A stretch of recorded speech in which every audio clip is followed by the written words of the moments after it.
Les jardins statuaires. Jacques Abeille. Le lendemain, au début de l'après-midi, j'étais en vue du domaine pour lequel je m'étais mise en route. Quand même n'aurais-je pas reconnu ces bornes, armoriées d'un lot de théâtre sous lequel glisse un poignard.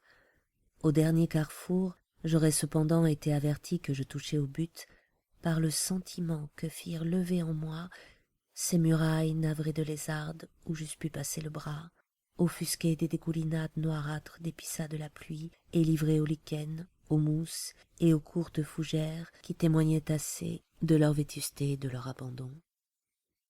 En m'approchant, je constatai que la poterne était effondrée comme sous l'effet de quelque séisme. Les éléments semblaient vouloir manifester qu'il ne s'agissait plus d'entrer dans ce domaine, ni même d'en sortir. Avertir de mon approche d'hypothétiques habitants était hors de question. Où aurais-je trouvé dans cet amas vague de moellons rompus et de poutres brisées les restes de la cloche secourable aux voyageurs? Je me mis en devoir d'escalader l'amoncellement qui barrait toute la largeur du porche, ce qui n'eut pour effet que de me rapprocher de nouveaux obstacles plus rebutants encore que celui que je venais de gravir. Une seule vague de terre, qui semblait venue des plus lointains confins du domaine, roulant sa houle pulvérulente, avait édifié auprès des murailles une véritable colline, dont les débordements, déséquilibrant la pierre, avaient causé tous les dégâts.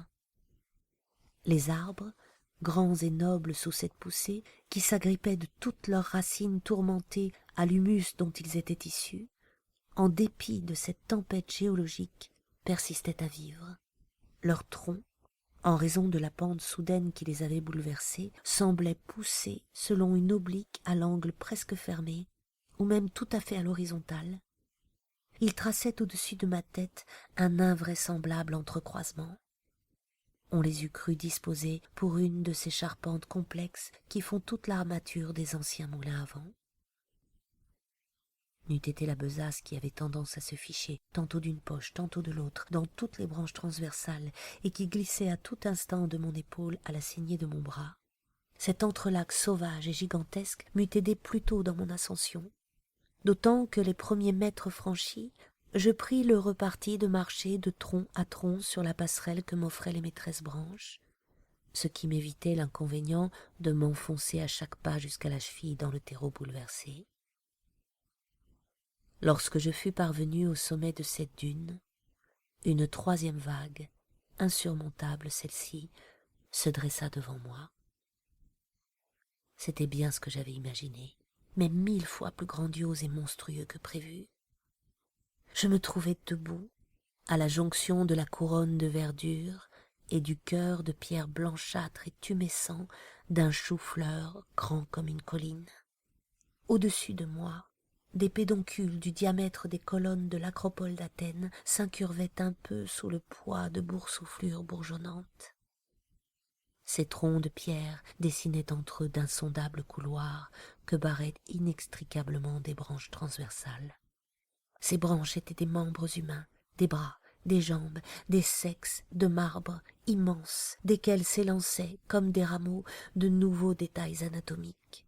Doigts, nez, yeux pédonculaires, bouches propulsées par des trompes.